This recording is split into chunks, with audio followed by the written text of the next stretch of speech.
आज का जो हमारा डिस्कशन होने वाला है वो है MTS अवेयरनेस के बारे में। तो MTS मतलब क्या? M मतलब मनी, मनी यानी पैसा, ठीक है, इसको आप चाहे तो लिख लीजिए, M यानी मनी, ठीक है। दूसरा टी यानी टाइम, समय, MTS मनी, टाइम, समय। और तीसरा स्किल, स्किल यानी हुनर, स्किल यानी कौशल, ठीक है। MTS अवेयरनेस मतलब क्या है? याद रखिए दोस्तों, समय और पैसे को अलग नहीं किया जा सकता। वेरी वेरी इंपॉर्टेंट, पैसा और समय को अलग नहीं किया जा सकता, ठीक है। अगर आप 1 लाख रुपए कमाते हैं, एक दिन में कमाते हैं, उसकी वैल्यू अलग है। अगर आप 1 लाख रुपए एक साल में कमाते हैं, उसकी वैल्यू अलग है तो एक ही लाख रुपया आपके पास, 1 लाख रुपया ही आया है, वो एक ही लाख रुपया, पर एक दिन में कमाया या एक साल में कमाया, उसी का पूरा फर्क है। मतलब पैसे और समय को अलग नहीं किया जा सकता, ठीक है। अपने अपने कैमरे ऑन कर लीजिए ताकि मैं आपको देख सकूं, जो है एनर्जी का एक्सचेंज जो है वो हो सके। सो अगेन, जैसे कि मैंने कहा, पैसे और समय को अलग अलग नहीं किया जा सकता। और अगेन, उतने समय में उतना पैसा, अगर आपको एक साल में 1 लाख रुपए कमाना है तो कंप्लीटली अलग मायने है, आपको एक दिन में 1 लाख रुपए कमाना है, कंप्लीटली अलग मायने है, ठीक है। तो पर एक दिन में 1 लाख रुपए कमाना है तो अलग कौशल की आवश्यकता है, और एक साल में 1 रुपए अगर कमाना है तो अलग कौशल की आवश्यकता है। याद रखिए कि इसीलिए पैसे, समय और कौशल को अलग अलग नहीं किया जा सकता। दूसरा एक कंसेप्ट जो मैं 5 डे कोर्स में सिखाता हूं, एक बार फिर से आपको याद दिला दूं कि हम इस धरती पर कितने दिनों के लिए आए हैं? कोई बता सकता है? Can anyone tell? इस धरती पर हम कितने दिनों के लिए आए हैं? इस धरती पर हम आए हैं, पैदा होने से मरने तक एक आदमी कितने दिन जीता है? How many days? पैदा होने से मरने तक एक व्यक्ति जीता है 30,000 दिन, 30,000 डेज। और अगर आपकी उम्र 40 के आसपास है, अगर, तो मतलब अब समझ लो कि सिर्फ 15,000 दिन बचे हुए हैं। 2,150 संडे सिर्फ बाकी हैं। आज संडे है ना, बस एक कट लग गया आज। 2,150 संडे सिर्फ बाकी है, अगर आपकी उम्र 40 के आसपास है तो, ठीक है। तो अगेन, ये बहुत जरूरी है कि आप उस हिसाब से जो है इसको समझे कि अब अगर लाइफ में कुछ करना है तो समय को ध्यान में रखते हुए करना पड़ेगा। रोज जाके, यंग एज में चूंकि समय का भान नहीं रहता है, यंग एज में जो है यंग एज में चूंकि समय का भान नहीं रहता है, यंग एज में हमको लगता है कि अरे अभी तो पता नहीं कितना जीना है, कितना आगे जाना है, क्या करना है, इसलिए हम भयंकर टाइम वेस्ट करते हैं, आलतू फालतू कामों में टाइम वेस्ट किया, रोज गए कुछ तो भी किया करके आ गए, अरे अभी तो टाइम है, रोज गए कुछ तो भी किया करके आ गए। और फिर लाइफ में एक समय ऐसा आता है जहां रियलाइज होता है कि टाइम तो अब नहीं बचा। तो अगेन, पैसा, समय और स्किल, हुनर को अलग नहीं किया जाता, इसकी अवेयरनेस को हम बोलते हैं, इसकी अवेयरनेस को हम बोलते हैं MTS अवेयरनेस, मनी, टाइम और स्किल्स की अवेयरनेस। सीधी सी बात है, मैं अगर आपसे कहूं कि 1,000 रुपए का, कि आपको 1,000 रुपए कैश गिफ्ट मिलेगा, आप खुश हो जाओगे? खुश हो जाओगे ना? वाह, 1,000 रुपए का कैश गिफ्ट। मैं बोला ठीक है, आप खुश हो? बोले हाँ सर बिल्कुल खुश है, दीजिए, जल्दी दीजिए। फिर मैं बोलूंगा कि यार देखो, 1,000 रुपए का कैश गिफ्ट तो है, ये मैं 1,000 रुपए तक रोज एक एक रुपया, एक एक रुपया, एक एक रुपया, 1,000 दिनों तक देता रहूं। अब आप खुश है क्या? बोले कि नहीं सर, क्या बात कर रहे हो, भिखारी है क्या? भिखारी समझा है क्या? अरे भिखारी क्या भाई, मैं बोला था ना 1,000 रुपए, 1,000 रुपए दे रहा हूं ना, रोज एक एक रुपया दूंगा। Are you happy? बिल्कुल ही खुश नहीं हो, आप गालियां देते हुए जाओगे वहां से। क्यों? क्योंकि समय, 1,000 रुपए तो वही है, समय का फर्क पड़ गया। तो अगेन, इसलिए ये जो समय गंवाने वाली बात है ना, इसलिए जो मैं बोलता हूं, लाइफ चैंपियन इकोसिस्टम ज्वाइन कर, अगर करना है तो अभी कर लो। क्योंकि याद रखो, आज अगर आप 1 घंटा खराब करते हो तो आपका आने वाला समय जो है, आने वाला जो आपका टारगेट है वो 7 घंटे डिले होता है, 7 टाइम्स का फर्क पड़ता है। आज अगर आपने एक दिन बर्बाद किया तो आपका टारगेट जो है वो 7 दिन डिले होता है। आज अगर आपने एक महीना बर्बाद किया तो आपका टारगेट जो है वो, आपका टारगेट 7 महीने डिले होता है। अगर आपने एक साल बर्बाद किया तो आपका टारगेट जो है, जो लक्ष्य है, वो 7 साल आगे होगा, 7 गुना टारगेट आगे होता है।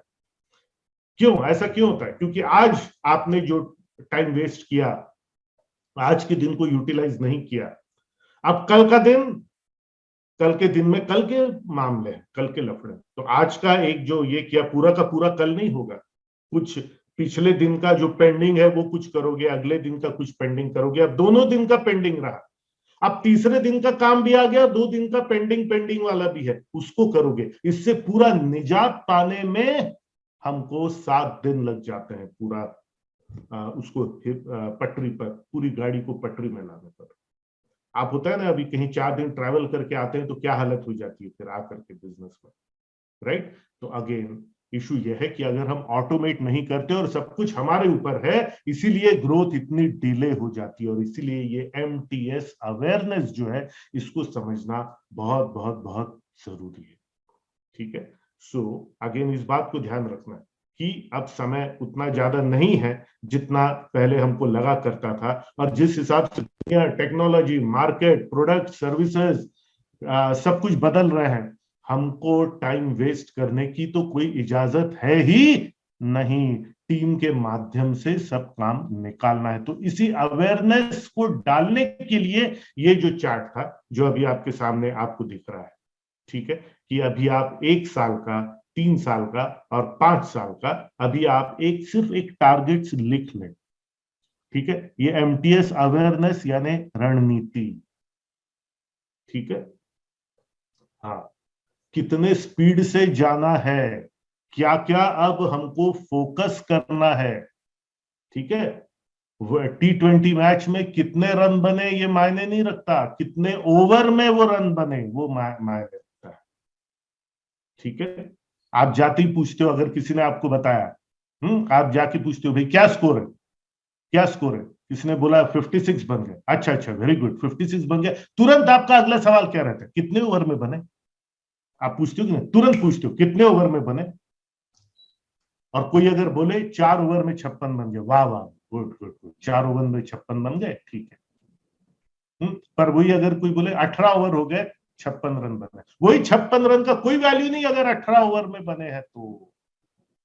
और यही हमको हमारे बिजनेस के विषय में इसी इसी कंसेप्ट को हमको समझना है कि पैसे और समय को अलग नहीं किया जा सकता। तो अगेन यहाँ पर इस चार्ट में आपने पहले भी लिखा होगा, अभी एक बार फिर से इस चार्ट को जो है वो लिखता है। अगले 1 साल में यानी 365 दिन में कितना टोटल, कितना कमाना है, और इसमें से प्रॉफिट कितना हो, प्रॉफिट कितना कमाना, टोटल कितना कमाना है और प्रॉफिट कितना कमाना है, ठीक है? 3 साल में कितना टोटल पैसा कमाना है, यानी आपका टोटल बोल लीजिए या टर्नओवर बोल लीजिए, और प्रॉफिट कितना रहेगा, और अगले 5 साल में टोटल कितना रहेगा और प्रॉफिट कितना रहेगा, लिख रहा है अभी के 2 मिनट का समय दे रहा हूँ, लिख रहा है अभी के भी लिख रहा है कि कितना टोटल रहेगा, कितना प्रॉफिट रहेगा अगले 1 साल में, ठीक है, 3 साल में और 5 साल।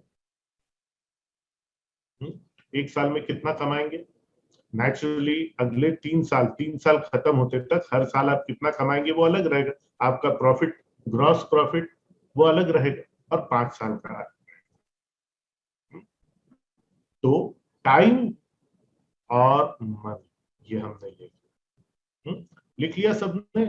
उम्मीद करता हूं कि आपने लिख लिया होगा, या आपने जो 5 डे कोर्स करते समय जो आपने जो होमवर्क किया था उसके साथ में इसको आपने अलाइन कर लिया होगा, एक बार फिर से अपने स्मरण में डाल दिया होगा कि हमारा अगले 3 साल का, 5 साल का, 1 साल का। अब आगे ये लिखना क्यों जरूरी है? ये जरूरी इसलिए है कि अब ये 3 साल में यहां तक कैसे पहुंचना, इसकी पूरी रणनीति जो है वो हम बनाएंगे, जो अगले चार्ट में मैं आपको बताऊंगा, ठीक है ना? वो मैं अगले चार्ट में आपको बताऊंगा। वो रणनीति का वो जो चार्ट है, वो आज वो चार्ट बस समझ लेना ही काफी है, इतना पावरफुल है वो चार्ट। राइट। उसको भरने के लिए और आपकी टीम को भी ट्रेनिंग देने के लिए सितंबर में जो इवेंट होने वाला है उसके लिए आप लोग तो आईपीपी में है, आप इम्प्लीमेंटेशन प्लस में है, आप ऑलरेडी एलिजिबल हैं उसमें अपनी टीम को लेकर के आने के लिए और वो बड़ी स्ट्रैटेजी शीट बनाने के लिए, उसकी हम बाद में बात करेंगे। यहां पर ये जो है इसको भरना। अब एक साल में नेचुरली, एक साल में आप यहाँ पे वही नंबर लिखेंगे, पिछले साल आपने जितना कमाया था उससे कम से कम 4 गुना का ये नंबर लिखेंगे। ठीक है, तो अब यहाँ पर ये लिखना है कि कौन कौन से स्किल की जरूरत पड़ेगी, मार्केटिंग की स्किल की जरूरत पड़ेगी या ऑनलाइन सेलिंग की स्किल्स की जरूरत पड़ेगी, अकाउंट्स मैनेज करने की स्किल्स की जरूरत पड़ेगी। मतलब 7 हॉर्सेस में से 7 हॉर्सेस जो है अलग, उनमें से कौन कौन सी स्किल्स डेवलप करनी पड़ेगी कंपनी में। हेलो, कंपनी में डेवलप करनी पड़ेगी, खुद नहीं।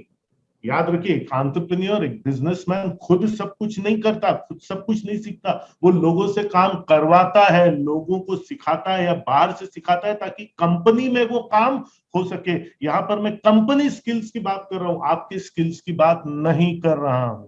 Remember that. आप हर चीज में स्किलफुल नहीं हो सकते, मैं हर चीज में स्किलफुल नहीं हूं, लेकिन यस, अकाउंट्स का काम बेहतरीन करवा करके लेता हूं मैं। पूरी काउंसलिंग में पूरा मेरे को ही नहीं है, बट अच्छी काउंसलिंग करवा करके लेता हूं। हमारे कंपनी में रेणुका डायग्नोस्टिक्स में वो स्किल है कि बेहतरीन मार्केटिंग हो सके, बेहतरीन काउंसलिंग हो सके, बेहतरीन अकाउंट्स हो सके। ये कंपनी स्किल्स की मैं बात कर रहा हूँ, बिजनेस की। तो कौन कौन सी स्किल्स की जरूरत पड़ेगी, एक साल में कौन कौन से स्किल्स डेवलप करने पड़ेंगे, 3 साल में कौन कौन से डेवलप करने पड़ेंगे और 5 साल में कौन कौन से डेवलप करने पड़ेंगे, लिख डालिए अभी। अभी क्या भी लिख डालिए, अभी क्या भी लिख डालिए कि कौन कौन से स्किल्स की जरूरत पड़ेगी। ठीक है, कम से कम 2 या 3 पॉइंट्स जो है वो हर एक इसमें लिखिए कि कौन कौन सी स्किल्स की जरूरत पड़ेगी। तो ये मनी, टाइम एंड स्किल्स। एक साल में अगर आपको, फॉर एग्जाम्पल, एक साल में अगर आपको 50 लाख कमाना है, जस्ट एक एग्जाम्पल ले रहा हूं, तो अलग स्किल्स की जरूरत पड़ेगी। मैंने कहा था ना, एमटीएस, इनको अलग नहीं किया जा सकता। एक साल में अगर आपको 10 लाख कमाना है, अगर आपको 10 लाख कमाना है तो अलग स्किल्स की जरूरत पड़ेगी। तो ये हमने यहाँ पर लिखी है स्किल्स। फिर उसके बाद में रोड ब्लॉक्स, रास्ते में रोड ब्लॉक्स क्या क्या आएंगे, क्या क्या रुकावटें आएंगी, क्या क्या कमियों से जूझना पड़ेगा। रोड ब्लॉक्स एंड डेफिशिएंसीज भी इसको हम बोल सकते हैं। रोड ब्लॉक्स क्या क्या, कॉम्पिटिटर क्या कर रहा है, कॉम्पिटिटर का कौन सा एक बहुत स्ट्रॉन्ग पॉइंट है, उससे आगे हमको बढ़ना है। तो आर यानी पहला रोड ब्लॉक, दूसरा रोड ब्लॉक, तीसरा रोड। और फिर यहाँ पर रोड ब्लॉक्स है तो फिर एडवांटेजेस। अगेन, एक क्रिकेट टीम का होता है ना, एक क्रिकेट टीम जो कहती है, ठीक है, कि अब जसप्रीत बुमराह अभी बहुत अच्छा खेला, जसप्रीत बुमराह, जसप्रीत बुमराह के एडवांटेजेस, बेहतरीन जो है वो बॉलिंग करता है, लेकिन डिसएडवांटेज क्या है, फील्डिंग बैटिंग में थोड़ा सा कम। तो अगेन हमारे पास रोड ब्लॉक्स भी है, हमारे पास एडवांटेजेस। तो ये रोड ब्लॉक्स है, ठीक है। और रुकावटें क्या क्या आएंगी और फिर ये एडवांटेजेस क्या क्या है। अगर आपके पास में कुछ अच्छी पूंजी है, ठीक है, पूंजी है तो ये आपका एडवांटेज है। अगर पूंजी नहीं है और पूंजी का जुगाड़ करना पड़ेगा तो ये रोड ब्लॉक है। अगर आपके पास में एक अच्छी टीम है तो ये आपका एडवांटेज है। अगर टीम नहीं है और पहले बंदे से डेवलप करना पड़ेगा, ट्रेनिंग लेना शुरू करना पड़ेगा, वो करना शुरू करना पड़ेगा, तो अगेन ऐसी तो रणनीति बनती है ना। ठीक है, अब अगर ये है, अब एक खिलाड़ी कम हो गया टीम में, T20 का मैच है, एक खिलाड़ी कम हो गया, एक बॉलर कम हो गया, तो हम एक नया बॉलर ले, या हमारी बॉलिंग जो वीक हुई है उसके लिए एक एक्स्ट्रा बैट्समैन ले ले ताकि रन जो है वो बहुत बन सके। अगेन यही तो रणनीति है, दिस इज स्ट्रैटेजी, यही रणनीति है कि कुल मिला के अंत में मैच कैसे जीता जाए। हमारे कमजोरियां क्या क्या है, सामने वाले की कमजोरियां क्या क्या है, हमारे एडवांटेजेस क्या क्या है, सामने वाले को क्या एडवांटेज है, हमारी उसकी जो कमियां हैं उसको हमारे एडवांटेजेस से कैसे जो है उनको हराया जाए। ऐसे करके ही ये रणनीति बनती है। जिस प्रकार से क्रिकेट टीम में हर प्रकार के अलग अलग के खिलाड़ी रहते हैं, कप्तानी सब कुछ नहीं कर सकता, कि कप्तान ही पूरी बैटिंग भी कर रहा है, कप्तान ही पूरी बॉलिंग भी कर रहा है, कप्तान ही पूरी फील्डिंग भी कर रहा है, बाकी के लोग खड़े हैं बस, ऐसा तो नहीं होता। तो अगेन ये जो है हमारी टीम में क्या क्या कमियां है, हमारे टीम मेंबर्स में क्या क्या कमियां है, कौन से नए टीम मेंबर की जरूरत पड़ेगी, रास्ते की रुकावटें क्या है और एडवांटेजेस क्या है, ये यहाँ पे हमको 1 साल के हिसाब से लिखना, 3 साल के हिसाब से लिखना और 5 साल के हिसाब से। ठीक है, अगेन जितना ये सोचेंगे, जितना इस पे आप दिमाग खपाएंगे, like I said, life champions ecosystem में कभी भी आपको एक्सेसिव अननेसेसरी प्रोडक्ट्स खरीदने के लिए बाध्य नहीं किया जाता, आपकी सोच पे काम किया जाता है, ताकि ये सोच आपकी बने तो बाकी क्या लेना है, क्या नहीं लेना है, क्या करना है, नहीं करना है, वो जो है वो आपका डिसाइड हो जाता है। तो आगे एमटीएस स्किल की रणनीति बनाने का, स्ट्रैटेजी बनाने का ये जो है वो चार्ट है। जब ये चार्ट पे आपकी पकड़ आ जाएगी, देखने में बहुत सिंपल चार्ट है, लेकिन ये चार्ट की अगर आपकी पकड़ आ गई, आपको आगे का रास्ता जो है वो मिल जाएगा, और फिर हम रेडी हो जाएंगे आपकी टीम के साथ में। आप में से कुछ लोगों ने शायद अटेंड किया भी होगा जो हमारा पिछला स्ट्रैटेजी शीट सेशन हुआ था, जिसमें आपकी टीम के साथ में आप लोग जो है वो आए होंगे। तो टीम के साथ अटेंड करना जो है वो बहुत जरूरी है। कुछ लोगों को लगता है अरे नहीं, टीम को क्या, ये मैं खुद कर लूंगा, ये कर लूंगा।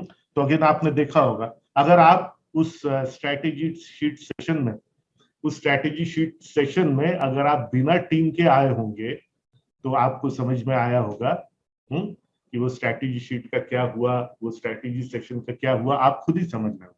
अगेन रिमेंबर, ये जब रणनीति बन जाती है, इसको लेकर के, इसको प्रोजेक्ट करके जो बड़ी रणनीति बनाई जाती है, उसको कहते हैं स्ट्रैटेजी शीट। और उस स्ट्रैटेजी शीट को अपनी टीम के साथ ही बैठ करके बनाना है। उसके लिए एक पूरी मैं ट्रेनिंग लेता हूं आपको, और आपकी टीम को बिठा करके सिखाता हूं, जिसका नाम है स्ट्रैटेजी शीट सेशन। आइए, अगला जो स्ट्रैटेजी शीट सेशन है, ये तो 6 घंटे का होता है, लेकिन वो चार्ट क्या है, वो शीट क्या है, आइए उसको हम लोग समझ लेते हैं। आपके पास में है वो, आइए उसको देख करके हम लोग समझ लेते हैं।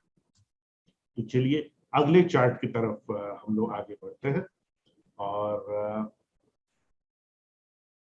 स्ट्रैटेजी शीट जो है वो ओपन कर लेता हूं। चलिए, ये ब्लैंक स्ट्रैटेजी शीट हमने ओपन कर ली। अब यहाँ पर let me start sharing. Okay, अब आपको ये चार्ट जो है दिख रहा है। ये है बड़ी स्ट्रैटेजी शीट, देखिए कितनी बड़ी है। ठीक है, इसको अगर मैं छोटा करूं तो आपने वो देखा होगा, छोटा करके ये न्यूज़पेपर जितनी बड़ी शीट रहती है, इसको जब पूरा एक्सपैंड किया जाए, न्यूज़पेपर जितनी बड़ी हो जाती है। आप में से कुछ लोगों ने वो सेशन अटेंड भी आप लोगों ने से किया है।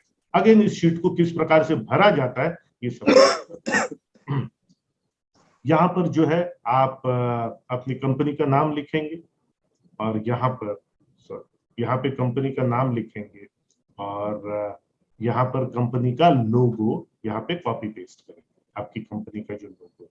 देन अगेन यहाँ पर किस तारीख को मीटिंग हुई, आपकी कंपनी का नाम फिर से लिखेंगे, और कौन कौन आपकी टीम में से कौन कौन उस मीटिंग में शामिल हुआ था, ये हम यहाँ पर लिखेंगे। फिर उसके बाद में यहाँ पर कंपनी डिटेल्स, ठीक है, कि पिछले साल, लास्ट ईयर, पिछले साल, ये कौन सा साल था, 2021-22, वो लिखेंगे हम यहाँ पर। ठीक है, कितना टर्नओवर था हमारा और प्रॉफिट कितना था, और पिछले साल का ये जो क्वार्टर है, अभी जो क्वार्टर चल रहा है ना, अभी हमारा कौन सा क्वार्टर चल रहा है, अभी अप्रैल मई जून क्वार्टर खत्म हुआ है, और जुलाई अगस्त सितंबर क्वार्टर शुरू हुआ है। तो ये जुलाई अगस्त सितंबर 2021 हम यहाँ पर लिखेंगे। हमारा क्या टर्नओवर था, हमारा क्या प्रॉफिट था। अगर हमको नंबर्स ही नहीं पता, पिछले साल के अगर नंबर्स ही नहीं पता, इस साल के नंबर्स ही नहीं पता, अभी तक कितना कमा लिया इस साल, वो नंबर्स ही आपको नहीं पता, या आप तुरंत फटाफट कैलकुलेट करके नहीं बता सकते पिछले साल आपने कितना प्रॉफिट कमाया है, पिछले महीने, या अभी ये जो क्वार्टर खत्म हुआ अप्रैल मई जून, इसमें आपने कितना पैसा, कितना प्रॉफिट कमाया है, ये नंबर्स अगर आपके पास में नहीं है, तो आपको समझ में आ जाना चाहिए कि कोई भी प्लानिंग करके कोई मतलब ही नहीं है, एकदम रद्दी फालतू टाइम वेस्ट होने वाला है आपका, अगर आपको पिछले क्वार्टर के नंबर्स नहीं पता है। तो जब ये शीट भरने के लिए आप आएंगे, आपको अपने पिछले नंबर्स पता होने चाहिए। मैं आपको अभी भी पूछ रहा हूं, अप्रैल मई जून में कितना प्रॉफिट कमाए हो? नंबर्स है आपके पास में? अगर नहीं है, पता ही नहीं कितना प्रॉफिट कमाया, पता ही नहीं कितना टर्नओवर है, कितना कलेक्शन था ये पता ही नहीं, कितना प्रॉफिट कमाया ये पता ही नहीं, तो काहे का धंधा कर रहे हो भाई? क्या कर रहे हो? मजाक कर रहे हो क्या? है? अपने परिवार के साथ में, अपनी टीम के साथ में, अपने बिजनेस के साथ में मजाक कर रहे हो क्या? अगर तुमको पता ही नहीं कि कितना टर्नओवर था, कितना प्रॉफिट था। हम्म अगर बिजनेस करना है तो इतना तो बेसिक पता होना चाहिए ना। एक बच्चे को पता होना चाहिए ना कौन सी क्लास में है वो। हम्म कौन सी क्लास में है, इतना तो पता होना चाहिए ना। तो अगेन देख लीजिए आप कि अगेन आपके अकाउंट्स की, आपकी इसकी क्या स्थिति है, आप खुद उसमें कितना इंटरेस्ट ले रहे हो। कहीं ऐसा तो नहीं कि आप ही अपने बिजनेस के सबसे बड़े दुश्मन हैं, आप बाहर के कॉम्पिटिटर की जरूरत ही नहीं, आप खुद ही सबसे बड़े दुश्मन बन के बैठे हैं अपनी कंपनी के, क्योंकि पता ही नहीं प्रॉफिट कितना है। और जब पता ही नहीं कि प्रॉफिट कितना कमाया पिछले 3 महीने में, तो आगे की क्या प्लानिंग करोगे? आगे की क्या नंबर्स लिखोगे? इसलिए बोलता हूं अकाउंट्स के घोड़े को मजबूत करना बहुत जरूरी है। चलिए यहां पर मैं आपको बताता हूं चार्ट की हम बात करें। यहां पर हम लिखते हैं, इस चार्ट को जब हम भरेंगे तब हम यहां पर लिखेंगे हमारा उद्देश्य क्या है, हमारा मिशन क्या है। मतलब हमारी कंपनी अपने हमारे बिजनेस के माध्यम से किस प्रकार से एक बेहतर भविष्य बनता है। फिर हमारी कोर वैल्यूज क्या क्या है, मतलब हमारी आचार संहिता क्या है, कौन कौन से नियमों का पालन करते हुए हम एक बेहतर दुनिया बनाएंगे, हम अपना प्रॉफिट कमाएंगे। ये यहां पर हमको लिखना है, कोर वैल्यूज यानी आचार संहिता। फिर विजन, विजन यानी माउंट एवरेस्ट गोल, 15 साल में कौन सी बड़ा किला फतेह करना है, कौन सा बड़ा पहाड़ चढ़ना है, माउंट एवरेस्ट हमारा क्या है। तो अगेन 20 साल का प्रोजेक्शन, 15 से 20 साल का projection, number of clients, turnover, कितने हमारे क्लाइंट्स हो चुके रहेंगे, हमारा टर्नओवर कितने 100 करोड़ का रहेगा, 200 करोड़ का रहेगा, 500 1000 करोड़ का टर्नओवर रहेगा, कहां कहां तक हम स्प्रेड हो चुके रहेंगे, कितने कस्टमर्स हमारे हो चुके रहेंगे, ठीक है। और कितने राज्यों में, हम अभी 2022 चल रहा है, तो 2042 तक हम कितने जगह पे हम स्प्रेड हो चुके रहेंगे। वो जो बड़ा प्रोजेक्शन है वो हमारा माउंट एवरेस्ट गोल है, ये हम इसमें बनाते हैं। फिर ये जो हम पूरा हमारा मिशन विजन और ये सब कुछ बना है, ये अगेन कहां कहां पर हम उसको डिस्प्ले करेंगे, वेबसाइट में डिस्प्ले करेंगे, उसको टीम मेंबर्स तक कैसे पहुंचाएंगे, कस्टमर्स तक कैसे पहुंचाएंगे, उसकी प्लानिंग यहाँ पर होगी। और कौन उसकी रिस्पॉन्सिबिलिटी लेता है, इस पे हम बात करेंगे। उसके बाद स्वॉट एनालिसिस, इस चार्ट में अगला जो है वो स्वॉट एनालिसिस। ये चार्ट अभी हमको भरना नहीं है, ये चार्ट आपसे और आपकी टीम से भरवाऊंगा एक 6 घंटे के सेशन में, सितंबर में जो होगा, ठीक है। उस 6 घंटे के सेशन में मैं आपसे और आपकी टीम से इसको भरवाऊंगा। अभी जस्ट इसका कंसेप्ट समझ लो कि एक डिटेल्ड रणनीति किस प्रकार से होती है। यहाँ पर स्वॉट एनालिसिस, ठीक है, यहाँ पर स्वॉट एनालिसिस, स्वॉट यानी SWOT, एस फॉर स्ट्रेंथ्स, ठीक है। हमारी ताकतें क्या है, कॉम्पिटिटर की तुलना में हम कहां पर मजबूत उभरते हैं, वो कौन से 3 4 पॉइंट्स है, और उन ताकतों को कैसे बढ़ाया जाए। नेचुरली हमारी अगर ताकत है, स्ट्रेंथ है, तो उसको हम बढ़ाएंगे, राइट। कौन सा टीम मेंबर उसमें क्या काम करेगा, ये हम यहाँ पर लिखेंगे। फिर वीकनेसेस, हर कंपनी की वीकनेसेस है, मेरी भी कंपनी की वीकनेस है, आपकी कंपनी की वीकनेस है, कोई बड़ी कंपनी होगी उसमें भी वीकनेस है। गूगल जैसे लेवल पे भी, गूगल भी कुछ मामलों में माइक्रोसॉफ्ट से वीक है, गूगल जो है कुछ मामलों में फेसबुक से वीक है, फेसबुक कुछ मामलों में माइक्रोसॉफ्ट से वीक है। तो आगे कंपटीशन की तुलना में हमारी वीकनेसेस क्या क्या है, उन वीकनेसेस को दूर किया कैसे किया जाए, इस पे चर्चा होगी। कौन सा टीम मेंबर उसमें काम करेगा और कब तक ये हो जाएगा, ये। देन ओ, अपॉर्चुनिटीज, अवसर क्या है मार्केट में, वो कौन कौन से अवसर उपलब्ध है जिनका हम लाभ नहीं ले पा रहे हैं, जिसका हम लाभ नहीं ले पा रहे हैं। ऑनलाइन में क्या क्या अवसर है जिसका हमको लाभ लेना है, ऑफलाइन में क्या क्या अवसर है जिनका हमको लाभ लेना है, ठीक है। अपॉर्चुनिटीज, अवसर जिनको हम कैप्चर नहीं कर रहे हैं, वो क्या क्या 3 4 अवसर है जिनको हमें कैप्चर करना है। कौन इस पे करेगा, काम करेगा, कब तक ये जो है वो पूरा हो जाएगा। व्हाट में मतलब ये अवसर है, इस अवसर को भुनाने के लिए हम what what activity will do, क्या एक्टिविटी करेगा, कौन इसको करेगा, कब तक हो जाएगा। अगेन सब कुछ आप नहीं कर सकते, ठीक है ना, कि अब जैसे रणनीति बनेगी कि पहले 5 ओवर में हमको 2 विकेट निकालना है, कौन सा बॉलर इसमें लीड लेगा।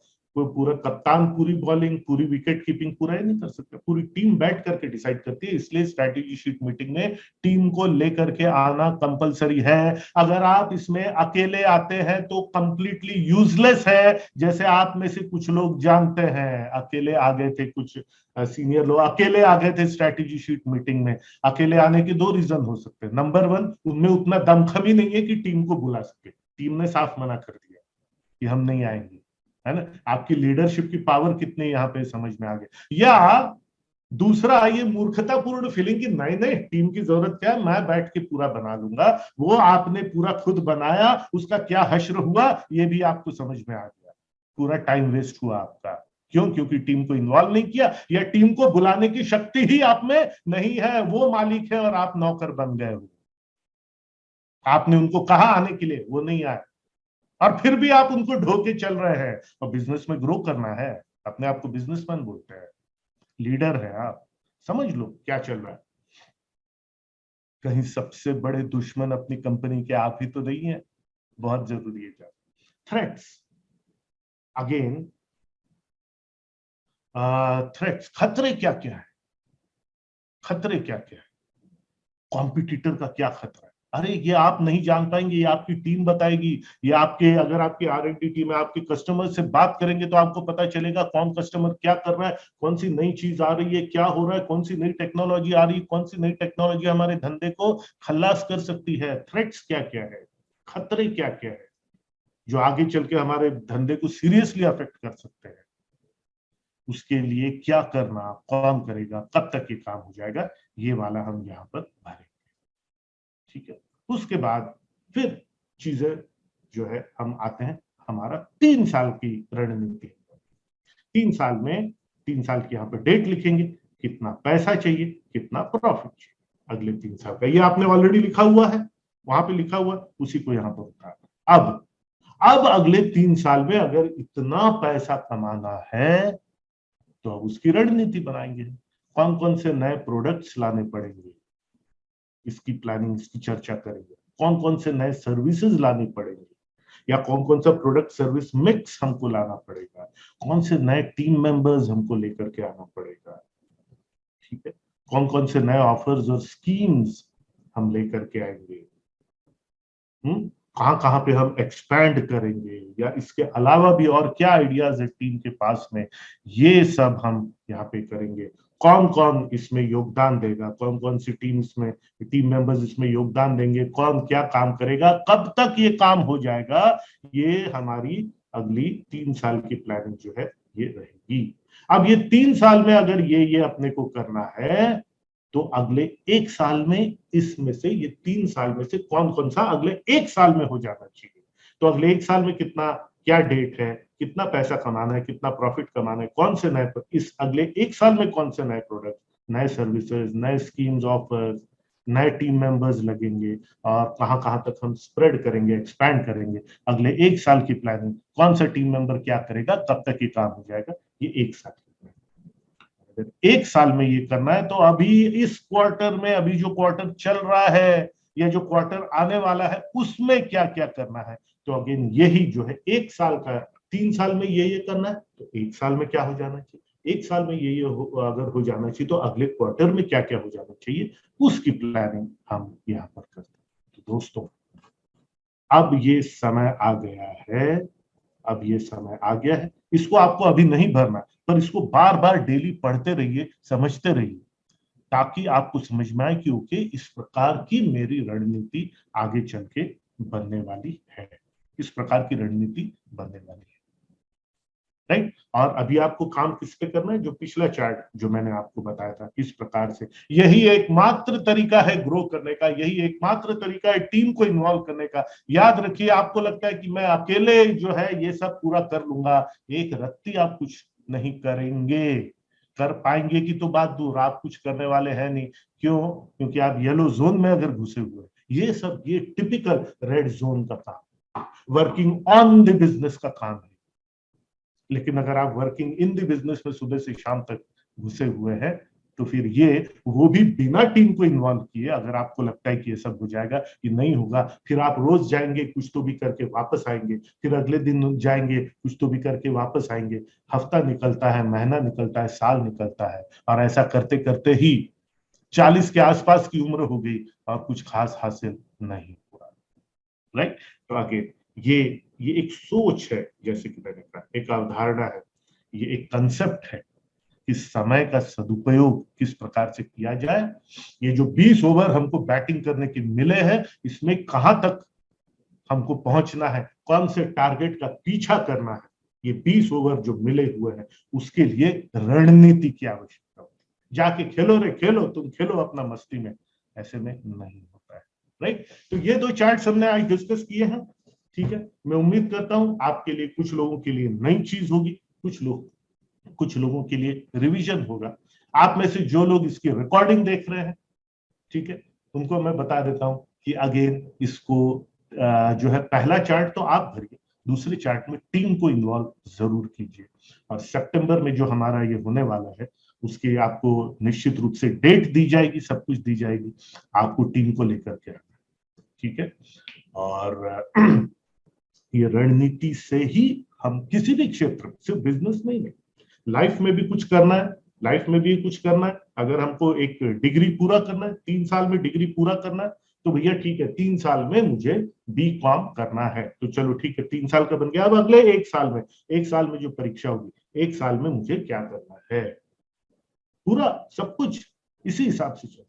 अब 1 साल में ये करना है, तो चलो भैया ये पूरा टाइम टेबल है साल भर का, अब मैं अपना काम शुरू करता हूं, तब जा करके एक करके वो आपको B.Com की डिग्री या MBBS की डिग्री या LLB की डिग्री जो भी है वो आपको मिलती है।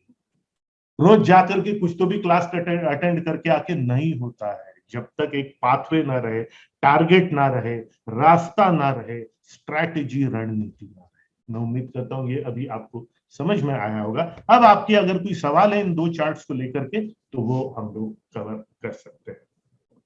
ठीक है, अगेन आप में से जिन लोगों ने लाइफ चैंपियंस इकोसिस्टम ज्वाइन नहीं किया है, आप लक्ष्मण को कॉल करके, और जिनको ज्वाइन करना है लक्ष्मण को कॉल करके मेरे साथ एक 1-to-1 मीटिंग सेट कीजिए, क्योंकि आने वाले पिछले थर्सडे का आपने सेशन अटेंड किया था, राइट? उसमें मार्केटिंग के ऊपर में, अब वो मार्केटिंग को किस प्रकार से, वीडियोस कैसे बनाना है, वेबसाइट को प्रमोट कैसे करना है, क्या करना है, उसके ऊपर में बहुत बहुत बहुत महत्वपूर्ण जो है वो टॉपिक्स कमिंग थर्सडे को मैं कवर करने वाला हूं, तो उसके लिए डेफिनेटली आप उसको अटेंड करना चाहेंगे। Right? Like I said, life champion ecosystem का क्या फंडा है, क्या फॉर्मूला है? डेली आधा घंटा, ये हमारे ये जो क्लासेस है, ये जो IPP के क्लासेस है, ठीक है ना, ये तो अब एक एक पॉइंट के बाद में पूरे चार्ट्स आपके खत्म हो जाएंगे, वो पूरी समझ आप तक मैं ट्रांसफर कर दिया रहूंगा, लेकिन निरंतरता, डेली आधा घंटा, हफ्ते में एक क्लास, गुरुवार की डेली आधा घंटा, हफ्ते में एक क्लास, ये जब 5 डे कोर्स का पूरा आप जो है उसके ऊपर में आप काम कर रहे हैं, साथ ही साथ इसी काम को लेकर के ये जो बेहतरीन इन्वेस्टमेंट आपका रहा है इस 5 डे कोर्स का, इसी को आगे जो है इसमें और किस प्रकार से इसको बढ़ाते रहना, नई चीजें सीखते रहना। मैं नई चीजें सीखते रहता हूँ, ऋषि सर नई चीजें सीखते रहते हैं, आप तक लेकर के आते, फिर उसको इम्प्लीमेंट करो। कोई सवाल हो वो आपको पूछना। याद रखिए, इस पूरे सिस्टम से अगर आप विमुख हो गए तो कहीं ऐसा ना हो कि पिछड़ जाए और फिर ये जो 5 डे कोर्स में आपने सीखा वो भी पूरा का पूरा बर्बाद हो जाए, ऐसा मत होने दीजिए। अब आपका अगर कोई सवाल है इन आज के इन दो चार्ट्स को लेकर के, तो आप अपने आप को अनम्यूट कीजिए। देखता हूँ आप अपने आप को अनम्यूट कर सकते हैं क्या? आई थिंक कर सकते हैं। हाँ हाँ, आप अपने आप को अनम्यूट कर सकते हैं और अपना सवाल आप मुझसे पूछ सकते हैं। यस चिराग। हेलो सर, गुड हाँ मॉर्निंग। चिराग, हाँ गुड मॉर्निंग चिराग, बोलो। सर एक ही सवाल था कि ये तो अभी सर टीम नई हो तो सर क्या प्लानिंग करें? नई टीम हो, ट्रेनीज हो तो क्या प्लानिंग करें सर? किस चीज की, मतलब मैं आपका सवाल मैं समझा। उसको अपने बिजनेस के रिगार्डिंग कैसे तैयार करें सर? हरीश वो आप वो एक वो मिनट, एक मिनट, हरीश का एक सवाल। हरीश, आप लक्ष्मण जी से सिर्फ मेरा अपॉइंटमेंट लीजिए, बाकी चीजें मैं आपको बताऊंगा। यस चिराग, मैंने बोला था टीम को कैसे तैयार करें। आपको याद है ना 30 दिन का ट्रेनिंग सिलेबस, याद है ना आपको? यस टीम नई हो चाहे पुरानी हो। तुमको पता है मैं एमडी करने के बाद भी, एमडी करने के बाद मैं 2 महीना बिल्कुल एक सिंपल टेक्नीशियन की तरह, कंपाउंडर की तरह जा करके एक बड़ी पैथोलॉजी लैब में सब कुछ सीखा था, क्योंकि वहां पर वैसा सिस्टम था सीखने का। वो फिर तुम्हारा टेक्नीशियन ज्वाइन करे, कोई एमडी ज्वाइन करे, कोई नर्स ज्वाइन करे, उस ट्रेनिंग सिलेबस से गुजरना ही होगा। तो कोई कितना भी नया या पुराना हो, वो 30 दिन का जो ट्रेनिंग सिलेबस है, जिसमें उनको पूरा टीम के बारे में, पूरा आपकी वर्किंग के बारे में पता चलता है। याद है ना आपको 30 दिन का ट्रेनिंग? और उसके ऊपर में एक हमारा चार्ट भी है, ये जो हमारा इम्प्लीमेंटेशन प्लस में एक चार्ट भी है। वो ट्रेनिंग शायद तुमने अटेंड की होगी कि 30 दिन का ट्रेनिंग सिलेबस कैसे। नए मेंबर्स है, उनको 1 महीने में तुम तैयार कर सकते हो बिजनेस के बारे में करने के लिए, और उसके बाद में उनको जब स्ट्रैटेजी में इन्वॉल्व करोगे, आगे की प्लानिंग में इन्वॉल्व करोगे, उनकी पूरी एनर्जी में करोगे। राइट। बराबर। अगर कोई तुम्हारे यहाँ बाहर से बंदा आता है जो पहले कहीं काम किया हो, तुम्हारे फील्ड का हो, फिर भी उसने दूसरे सिस्टम में काम किया है, हो सकता है वो कंपनी तुमसे बड़ी रही हो या तुमसे छोटी रही हो या तुम्हारे बराबर की भी रही हो, तो भी उनका काम करने का सिस्टम अलग था, तुम्हारा काम करने का सिस्टम अलग है। वो जब यहाँ पर आता है, वो अपने सिस्टम से यहाँ काम नहीं करेगा, वो तुम्हारे यहाँ के सिस्टम को सीखेगा। इसलिए वो 30 दिन का सिलेबस जो है वो बहुत जरूरी है। ये अगर आप करते हो, ऑर्गेनाइजेशन ट्री बनाओ, हर एक को एक डेजिग्नेशन दो, हर एक का क्या क्या रोल्स एंड रिस्पॉन्सिबिलिटीज है, जब उनको पता रहता है तब उनको मालूम रहता है मेरा रोल क्या है इस कंपनी। तब वो आगे बढ़ने के लिए, प्रमोट होने के लिए, ऊपर जाने के लिए जो है, वो लोग उनके अंदर में एक एनर्जी रहती है, ऊपर जाने की एक ललक रहती है। और फिर जब ये ट्रेनिंग सिलेबस में वो सीखते हैं, जब उनको स्ट्रैटेजी शीट में इन्वॉल्व किया जाता है, तब जाकर के वो जादू निकलता है। तो बात नए पुराने की नहीं है चिराग, बात यह है कि तुम्हारे यहाँ जो 30 दिन का ट्रेनिंग सिलेबस है, ऑर्गेनाइजेशन ट्री अगर बना है, सब लोगों में वैसी ही एक स्फूर्ति और एनर्जी जो है। Right right.